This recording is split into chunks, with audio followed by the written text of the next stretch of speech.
Hello everyone, welcome to ITLS academy. हमारे आज के लेक्चर में हम पढ़ने जा रहे हैं माइक्रोसॉफ्ट ऑफिस वर्ड डॉक्यूमेंट में कुछ चीज़ों को। हमारे पास कुछ लेक्चर्स ऑलरेडी अवेलेबल हैं जो इस सीरीज़ में हम पहले ही पढ़ चुके हैं, जिसमें कि हमने एक लेक्चर देखा है जिसमें कि हमने देखा है होम पैनल में क्या क्या चीज़ें होती हैं और उनको कैसे यूज़ करते हैं। इंसर्ट पैनल में क्या क्या चीज़ें आती हैं, उनको हम कैसे यूटिलाइज कर सकते हैं अपने वर्क में। पेज लेआउट में पेज को कैसे चेंज कर सकते हैं, लैंडस्केप में कन्वर्ट कर सकते हैं आप, या पोर्ट्रेट में रखना चाहें। और इसके अलावा कुछ स्पेसिंग करनी है या ओरिएंटेशन मार्जिन्स को चेंज करना है तो वो कर सकते हैं। कुछ चीज़ें रेफरेंसेस में हैं, वो एडिट कर सकते हैं आप। और ये इसका बेसिकली यूज़ होता है अगर आप रिसर्च वर्क करते हैं तो उसमें मैक्सिमम टाइम इस रेफरेंस वाले सेक्शन का यूज़ होता है। इसके अलावा मेलिंग सिस्टम क्या है, किस तरीके से आप एनवेलप क्रिएट करते हैं और कैसे मेल कर सकते हैं, ये हमने लास्ट सीरीज़ में देखा था। आज हम आ गए हैं रिव्यू वाले पैनल पे और डायरेक्टली हम इसी पे डिस्कशन करेंगे कि रिव्यू पैनल से हम क्या क्या चीज़ें कर पाते हैं। तो चलिए स्टार्ट करते हैं स्पेलिंग एंड ग्रामर से। सबसे पहला ऑप्शन है स्पेलिंग एंड ग्रामर। ये एक ऐसा ऑप्शन है जो कि आपका पूरा जो डॉक्यूमेंट है, जो भी आपने लिख रखा है, उसमें स्पेलिंग या ग्रामर को चेक करता है और आपको बताता है कि यहाँ पे कोई भी मिस्टेक तो नहीं है। जैसे कि मैंने ये टेक्स्ट को सेलेक्ट किया और मैं जाके क्लिक करती हूँ स्पेलिंग एंड ग्रामर पे। ऑलरेडी यहाँ पे चेकिंग हो चुकी है, तो एक बार ये रिमाइंडर दे रहा है, do you want to continue checking the reminder of the document. Yes, तो अभी आप देखिएगा spelling and grammar check is complete. Although इसमें कोई भी मिस्टेक नहीं है, तो यहाँ पे कोई भी ग्रामर या कोई भी सजेशन नहीं दे रहा है स्पेलिंग का। लेकिन अगर कोई भी स्पेलिंग या ग्रामर इनकरेक्ट होता है तो आप स्पेलिंग एंड ग्रामर चेक से जाके वहाँ पे उसको करेक्ट कर पाते हैं, क्योंकि ये पूरे डॉक्यूमेंट को चेक करके जहाँ पे भी मिस्टेक होती है उसको आपके सामने प्रॉम्प्ट करेगा। अगला ऑप्शन है रिसर्च का। रिसर्च के ऑप्शन के थ्रू आप क्या कर पाते हैं, आप कोई भी वर्ड अगर सर्च करना चाहते हैं, आपके डॉक्यूमेंट में कोई भी वर्ड ऐसा है जो कि आपको नहीं पता है कि ये क्या है या किस चीज़ से रिलेटेड है। जैसे मैंने एक वर्ड सेलेक्ट किया, ऑर्गेनाइजेशन, कॉपी किया इसको और मैं इसको सर्च करने की कोशिश करूँगी। मैंने इसको सर्च किया। अब आप देखिए जो भी ऑर्गेनाइजेशन से रिलेटेड वर्ड होगा वो आपको यहाँ पे मिलेगा। यहाँ पे ट्रांसलेशन का दिखा रहा है, मैं सर्च करके दिखाती हूँ। ऑर्गेनाइजेशन, अगर आपका कोई भी वर्ड उससे रिलेटेड अल्टरनेटिव्स होंगे तो यहाँ पे मिल जाएंगे, या उसका जो अलग अलग मीनिंग है वो आपको मिल जाएगा। अगला मैं वर्ड कॉपी करके आपको दिखाने की कोशिश करती हूँ। जैसे मैंने डाला रिवार्ड, देखिएगा क्या क्या चीज़ें यहाँ पे आ रही हैं। यहाँ पे ट्रांसलेशन का भी आपसे पूछ रहा है, लेकिन आपको ट्रांसलेशन नहीं चाहिए तो डायरेक्टली आप सर्च कर सकते हैं और उसके बारे में आपको पता चलेगा कोई भी वर्ड है वो क्या है और उससे रिलेटेड वर्ड क्या है। जैसे कि आप यहाँ पे देख सकते हैं, यहाँ पे कुछ इन्होंने आपको सर्च करके दिया है, परंतु यहाँ पे ट्रांसलेट किया है।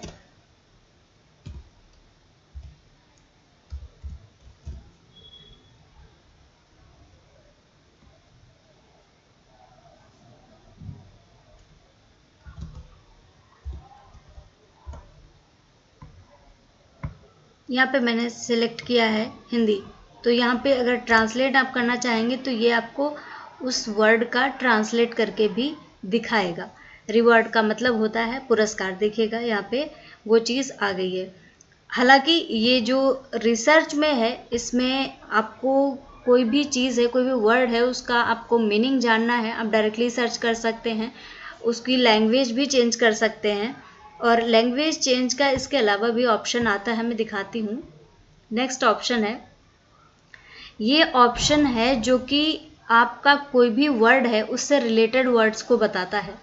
जैसे कि अगर आप कोई भी एक पर्टिकुलर वर्ड मैंने सेलेक्ट किया, इनोवेशंस, अब इससे रिलेटेड मुझे वर्ड्स चाहिए है, तो अब आप यहाँ पे सर्च करेंगे और ये इससे रिलेटेड वर्ड्स आपको दिखाएगा। तरह तरह के वर्ड्स और होंगे, तो अभी आप देखते हैं यहाँ पे एक रिलेटेड वर्ड इनोवेशन ही दिखाया, इनोवेशंस का इनोवेशन।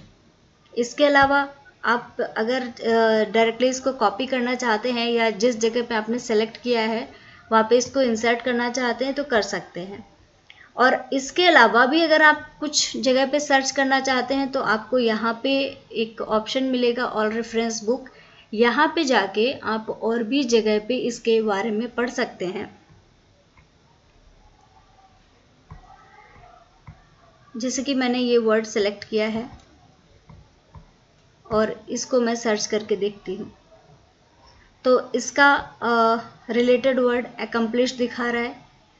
इसके अलावा भी आप कोई वर्ड जब आप लिखते हैं, जब आपके पास लंबा चौड़ा डॉक्यूमेंट होता है तो आपके पास बहुत सारे ऐसे वर्ड्स आते हैं जिनको इजीली फाइंड आउट करना आसान नहीं होता है, तो उनके लिए ये टूल बहुत इम्पॉर्टेंट होता है।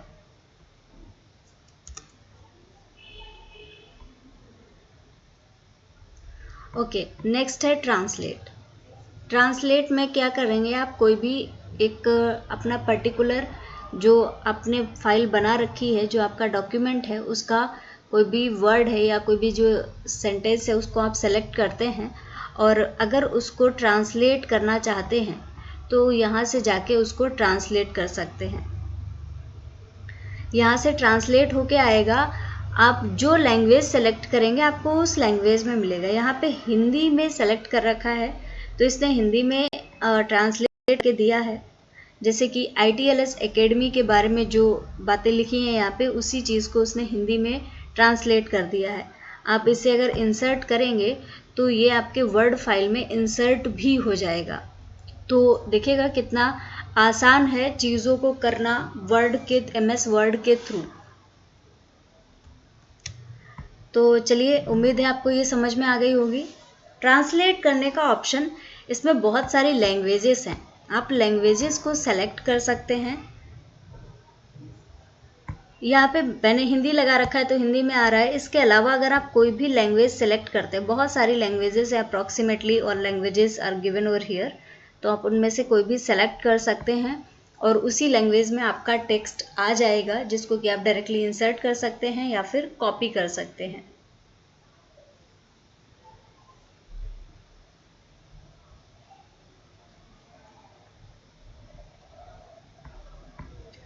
चलिए नेक्स्ट देखते हैं क्या है, translation screen tip.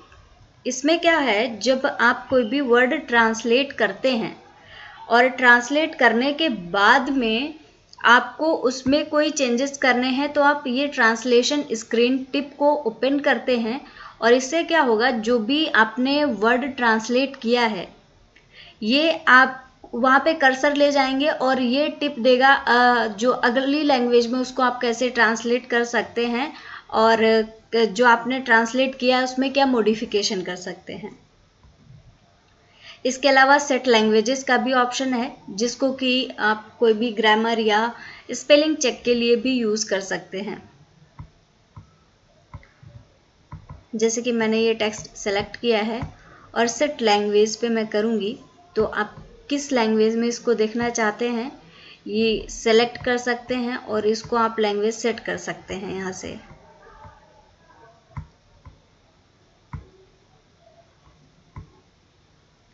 Word count क्या है, आपने कोई भी टेक्स्ट सेलेक्ट किया है उसमें कितनी चीज़ें हैं, जैसे पेज कितने हैं, 1 पेज है, वर्ड्स कितने हैं, 44 वर्ड्स हैं जो सेलेक्ट कर रखा है। इसमें कैरेक्टर्स हैं 255, विद स्पेसेस अगर कैलकुलेट करें तो 299 कैरेक्टर्स हैं। पैराग्राफ कोई भी नहीं क्योंकि एक सिंगल ही हमने जितना सेलेक्ट कर रखा है ये उतनी इन्फॉर्मेशन दे रहा है। और इसके अलावा लाइन्स कितनी हैं, इसमें 4 लाइन्स हैं। तो ये आपका वर्ड काउंट ओवरऑल बताता है कि कितना कितना है। जैसे कि अगर मैं पूरा टेक्स्ट सेलेक्ट करूं तो वर्ड काउंट यहाँ पे देखिएगा, सिंगल पेज है, 153 वर्ड्स हो गए। अब कैरेक्टर्स विदाउट स्पेस अगर कैलकुलेट किया तो 883 और स्पेसेस के साथ किया तो 1037। पैराग्राफ 0 है, पैराग्राफ यहाँ पे बना नहीं है। अगर पैराग्राफ बना के आप देखें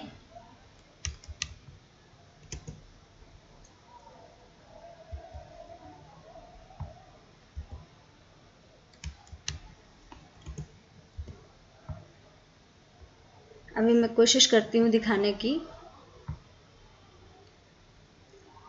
तो ये पैराग्राफ तो अभी भी नहीं दिखा रहा है फ़िलहाल, क्योंकि इसको पैराग्राफ फॉर्मेट में नहीं लिख रखा है हमने। बट अगर पैराग्राफ फॉर्मेट में करते हैं तो ये आपको पैराग्राफ दिखाएगा। अब देखिएगा एक पैराग्राफ यहाँ पे दिखा रहा है। अभी तक ये पैराग्राफ फॉर्मेट में नहीं था तो ये 0 दिखा रहा था।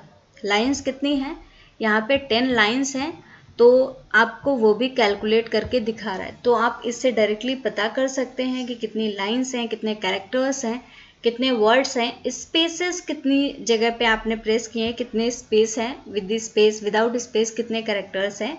ये सारी ही चीज़ें आप डायरेक्टली पता कर सकते हैं। आपको पूरे डॉक्यूमेंट में काउंट करने की ज़रूरत नहीं पड़ती। अब अगला आता है बहुत इम्पॉर्टेंट, न्यू कमेंट। अगर आपको कोई भी कमेंट करना है तो आप यहाँ से कमेंट ऐड कर सकते हैं। कमेंट ऐड कर से जैसे आपको इस पैराग्राफ में कुछ कमेंट करना है तो आप न्यू कमेंट पे जाएंगे, आपके लिए यहाँ पे कमेंट का एक ऑप्शन आ जाएगा। अब यहाँ पे आप जो भी लिखना चाहते हैं, जो कमेंट देना चाहते हैं, वो कमेंट लिख सकते हैं और वो comment as it is visible होता रहेगा। जैसे कि मैं लिखती हूँ,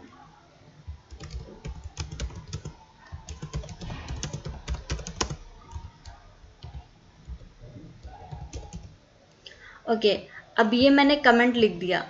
अब आपको क्या करना है, जैसे कि ये कमेंट है, अब इसको आपको इसको रखना है या डिलीट करना है, इसके लिए भी आपके पास ऑप्शंस होते हैं। इस पे जाके आप सेलेक्ट करेंगे, आपके पास ऑप्शन आएगा इसको डिलीट करना है, या इसके अलावा डॉक्यूमेंट में बहुत सारे अगर कमेंट्स हैं तो एक साथ में उनको डिलीट करने का ऑप्शन आ सकता है। इसके अलावा ये कमेंट है, ये जो हुआ है इसको एक्सेप्ट करना है या इसको रिजेक्ट करना, आप ये भी कर सकते हैं। और जब बहुत सारे कमेंट्स होते हैं तो प्रीवियस और नेक्स्ट करके आप उसको मूव भी कर सकते हैं। तो फिलहाल के लिए मैं इसको डिलीट कर देती हूँ। लेकिन इस फीचर का यूज़ तब होता है कि अगर आपके पास में कोई डॉक्यूमेंट आया है और आपको उसमें कुछ करेक्शंस करवाने हैं तो आप डायरेक्टली वर्ड फाइल में कमेंट्स बना के दे सकते हैं, जिसको भी, जिससे भी करेक्शन करवाने हैं या जो भी मिस्टेक्स हैं आप उसको डायरेक्टली कमेंट कर सकते हैं। कुछ इंक कमेंट भी यहाँ पे होते हैं जो कि एक फाइल बन के आ जाती है। आप यहाँ पे कुछ भी लिख सकते हैं, अपनी तरफ से जो भी बनाना चाहते हैं आप वो लिख सकते हैं, बना सकते हैं, और ये एज इट इज़ आपका चला जाएगा आपकी राइटिंग में, आपके ओन लैंग्वेज में पूरा का पूरा कमेंट। जितना बड़ा कमेंट होगा ये पैराग्राफ उतना ही बड़ा होता जाएगा। ओके, तो उम्मीद है आपको समझ में आया होगा, और इसको भी आप डिलीट कर सकते हैं जैसे कि पहले से मैंने बताया था। इसके अलावा यहाँ पे पेन का भी ऑप्शन होता है और इरेज़र का भी ऑप्शन होता है। इसको आप इरेज कर सकते हैं या कुछ एडिटिंग करना चाहते हैं तो वो कर सकते हैं। ओके, अब नेक्स्ट आता है एक बहुत important cheese again, that is track changes mode. इस मोड पे जब जाके आप क्लिक करते हैं तो ये एक ऐसा मोड है कि अगर आपने इसको लगा दिया, पहले आपका ये कोई भी डॉक्यूमेंट है आपके सामने ओपन है, ट्रैक चेंजेस मोड लगाने के बाद में अगर इसमें आप या आपके अलावा कोई भी कुछ भी ऐड करता है तो ये यहाँ पे आपको विजिबल होगा। जैसे कि मैं कुछ भी टाइप कर रही हूँ, कोई भी सेंटेंस नहीं बना रही हूँ, लेकिन आप देख सकते हैं कि ये अलग से ही विजिबल है। कुछ भी ऐसे ही लिखा हुआ है मैंने, लेकिन ये विजिबल है। और आप क्या इसको एक्सेप्ट करना है जो लिखा गया है या इसको रिजेक्ट करना है, ये भी आप यहाँ से जाके कर सकते हैं। अगर रिजेक्ट करना है तो रिजेक्ट कर सकते हैं, डिलीट करना है डिलीट कर सकते हैं। तो ट्रैक चेंजेस मोड का सबसे ज़्यादा इम्पोर्टेंट काम यही है कि अगर किसी भी डॉक्यूमेंट में कोई भी चेंज किया जाता है, तो जैसे कि बहुत लंबा चौड़ा आपके पास डॉक्यूमेंट है, आपने किसी को करेक्शन के लिए भेजा, चेंजेस करने के लिए भेजा, और अब डॉक्यूमेंट बहुत बड़ा है, एक एक लाइन पढ़ के आप चेंजेस को नहीं जान सकते। इसीलिए अगर ये मोड लगा होगा तो आप बहुत इजीली पहचान सकते हैं कि कहाँ कहाँ पे चेंजेस किए गए हैं।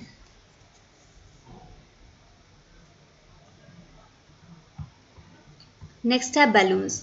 बैलून्स क्या है? ये कमेंट्स का जो फॉर्मेट है वो बताता है। आपने कोई भी कमेंट किया है और वो कमेंट किस तरीके से आएगा। बैलून जितने जो भी एक प्रॉम्प्ट बन के आया था कमेंट ऐड करने के लिए, ये बैलून का फॉर्मेट है। बैलून का फॉर्मेट कैसा चाहिए है, अगर सारे रिवीजन को इन लाइन दिखाना है, जो भी आपने चीज़ें इंसर्ट की हैं, तो ये आएगा R1 लिख के आ गया। पहला कमेंट है तो R1 लिख के आ गया। अब यहाँ से आपको सेलेक्ट करना होगा, या फिर शो रिवीजन इन बैलून्स, तो बैलून बन के आ जाएगा। यहाँ से आप सेलेक्ट कर सकते हैं कि जो भी कमेंट्स हैं वो आपको बैलून में दिखें या फिर आपको उसी लाइन में दिखना चाहिए। तो इस तरीके से आप यहाँ से इसको सेलेक्ट कर सकते हैं। ओके, ये है फाइनल शोइंग मार्कअप। अब इसमें आप ये डिसाइड कर सकते हैं कि जो भी चेंजेस डॉक्यूमेंट में किए गए हैं वो किस तरीके से दिखने चाहिए। यहाँ पे कई सारे ऑप्शंस हैं, इसमें आपको विदाउट चेंज किए आपको ऑप्शन सेलेक्ट करना है, जैसे कि फाइनल शोइंग मार्कअप, जैसे कि फाइनल जो चेंजेस है उनके साथ में देखना है तो इस ऑप्शन को सेलेक्ट करिए। फाइनल मतलब कि जो चेंजेस हटाने के बाद में, जो फाइनल चेंज होने के बाद में आपका डॉक्यूमेंट रेडी हुआ है वो देखना है, तो आप इस फाइनल के ऑप्शन को क्लिक कर सकते हैं। अगर ओरिजिनल शोइंग मार्कअप मतलब आपने कुछ कमेंट्स बनाए थे, पहले कमेंट्स डाले थे और उन कमेंट्स के साथ में देखना है, तो आप यहाँ से देख सकते हैं। इसके अलावा जो ओरिजिनल फाइल थी, जो ओरिजिनल डॉक्यूमेंट था वो कैसा दिखता था, अगर वो देखना है तो यहाँ से आप सेलेक्ट कर सकते हैं। ओके, नेक्स्ट है शो मार्कअप। इसमें आपने जो भी चेंजेस किए हैं, जो भी मार्कअप्स किए हैं, उनको यहाँ से डायरेक्टली फाइंड कर सकते हैं। इसके अलावा उन मार्कअप्स में क्या क्या चीज़ें आप देखना चाहते हैं वो भी सिलेक्ट कर सकते हैं। किसने किसने आपके डॉक्यूमेंट को रिव्यू किया है, यहाँ से वो सिलेक्ट करेंगे ऑल रिव्यूअर्स, तो वो आ जाएगा। अगर वो डीसिलेक्ट कर देंगे तो जिसको आप सिलेक्ट करेंगे सिर्फ उसका आपको दिखाई पड़ेगा। नेक्स्ट इसमें कमेंट्स देखना चाहते हैं या इंक से किसी ने कुछ किया वो देखना है, या इंसर्शन डिलीशन को ही देखना है, या कोई फॉर्मेटिंग देखनी है, वो पर्टिकुलर एरिया सिलेक्ट करके भी आप डॉक्यूमेंट्स को देख सकते हैं। नेक्स्ट आता है रिव्यूइंग पैन। ये इसमें है कि कोई भी तरीके से आपका डॉक्यूमेंट आपके पास फाइनल आ गया है, अब उसको कैसे देखना है। रिव्यूइंग प्लेन आपको वर्टिकल चाहिए या फिर रिव्यूइंग प्लेन हॉरिजॉन्टल चाहिए। रिव्यूइंग प्लेन मतलब जितने भी कमेंट्स किए गए हैं वो आपको एक साथ में यहाँ पे दिखेंगे, जो भी रिव्यू किया गया है। अगर हॉरिजॉन्टल में देखेंगे तो ये रिव्यू जो पैनल है या पैन है ये नीचे आने लगेगा, और वर्टिकल में देखेंगे तो ये साइड में आएगा, और आपका जो भी रिव्यू होगा वो सारा का सारा आपको एक साथ में दिखेगा। ओके, अब आते हैं एक्सेप्ट और रिजेक्ट। ये ऐसे ऑप्शंस हैं, कोई भी कमेंट किया गया है यहाँ पे और वो सही है या गलत है, उसको आप यहाँ से एक्सेप्ट कर सकते हैं या रिजेक्ट कर सकते हैं। अभी कोई भी कमेंट नहीं है तो यहाँ पे इसलिए ये शो नहीं कर रहा है, और रिव्यू पैन लगा हुआ है तो ये आपके कमेंट्स यहाँ पे शो होंगे आपको। और यहाँ से अगर कोई भी कमेंट है वो आपको लगता है कि सही नहीं है तो आप इसको सेलेक्ट करेंगे और वो रिजेक्ट हो जाएगा, अपने आप से डिलीट हो जाएगा। और अगर बहुत सारे कमेंट्स हैं आप एक साथ में उनको रिजेक्ट कर सकते हैं, या फिर एक साथ में उनको एक्सेप्ट करना है तो एक साथ में एक्सेप्ट कर सकते हैं।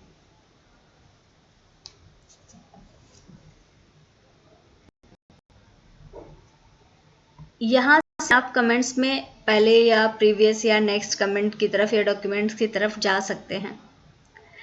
कंपेयर के ऑप्शन से आप दो या दो से ज़्यादा डॉक्यूमेंट्स को एक साथ में रख के उनको कंपेयर कर सकते हैं। इसके अलावा अगर आप डॉक्यूमेंट को प्रोटेक्ट करना चाहते हैं तो कोई प्रॉपर पासवर्ड वगैरह अगर आप डालना चाहते हैं तो पासवर्ड लगा सकते हैं, यहाँ से अपने डॉक्यूमेंट को प्रोटेक्ट कर सकते हैं। और प्रोटेक्शन के भी कई पे यहाँ पे पार्ट दिखाए गए हैं, जैसे कि आप क्या रेस्ट्रिक्ट करना चाहते हैं कि कोई भी आपके डॉक्यूमेंट को एडिट ना कर पाए, फॉर्मेट ना कर पाए, लेकिन वो देख ले। या फिर अनरेस्ट्रिक्टेड, जैसे कि अभी मैंने लगा रखा है, रेस्ट्रिक्टेड एक्सेस है। या फिर अपने हिसाब से आप जैसे कि यहाँ पे लॉगिन करके आते हैं, कोई भी पासवर्ड लगा दिया, कोई लॉगिन करे उसके बाद ही उसको एक्सेस कर पाए, तो वो भी कर सकते हैं। इंकिंग का ऑप्शन आता है। यहाँ पे आपको सबसे बेहतर आपको टूल मिलता है जहाँ पे आप कुछ भी कर सकते हैं। आपको हाइलाइटर मिल जाता है, हाईलाइट कर सकते हैं। आपको पेन मिलता है, कुछ भी अगर लिखना है आप लिख सकते हैं, कोई भी चीज़ अगर आप बनाना चाहते हैं, कुछ भी करना चाहते हैं। इरेज़र भी रहता है, अगर जो भी आपने किया है, लिखा है, उसको मिटाना है, हटा सकते हैं, इरेज कर सकते हैं। पूरी एक साथ में डिलीट करना है तो कर सकते हैं। यहाँ पे बॉल पॉइंट और फेल्ट टिप दोनों टाइप के यहाँ पे पेन है, हाइलाइटर है, और सेलेक्ट करने का भी ऑप्शन है। अगर आप पेन जैसे यहाँ पे किया तो पेन आ गया, अभी आपको जो भी लिखना है वो यहाँ पे लिख सकते हैं। लेकिन अभी आपको दोबारा से सेलेक्ट करने का टूल चाहिए तो ये सेलेक्ट ऑब्जेक्ट का कर सकते हैं और ये दोबारा से आपके पास में ये एरो आ जाएगा। ओके, और यहाँ से क्लोज इंक टूल्स करेंगे तो ये सारे टूल्स क्लोज हो जाएंगे और दोबारा से आपका जो आपका फॉर्मेट है, आपका डॉक्यूमेंट है, वो आपको मिल जाएगा। तो उम्मीद है आप सभी लोगों को समझ में आया होगा जो भी हमने डिस्कस किया कि MS वर्ड में रिव्यू वाला जो पैनल होता है उसको हम कैसे यूज़ कर सकते हैं। तो हम नेक्स्ट लेक्चर में बात करेंगे जो व्यू वाला पैनल है उसमें हम क्या क्या चीज़ें कर सकते हैं और किस तरीके से उसको अपने लिए यूटिलाइज कर सकते हैं। तो मिलते हैं आपसे नेक्स्ट वीडियो में। तब तक के लिए thank you everyone, thank you for watching this lecture.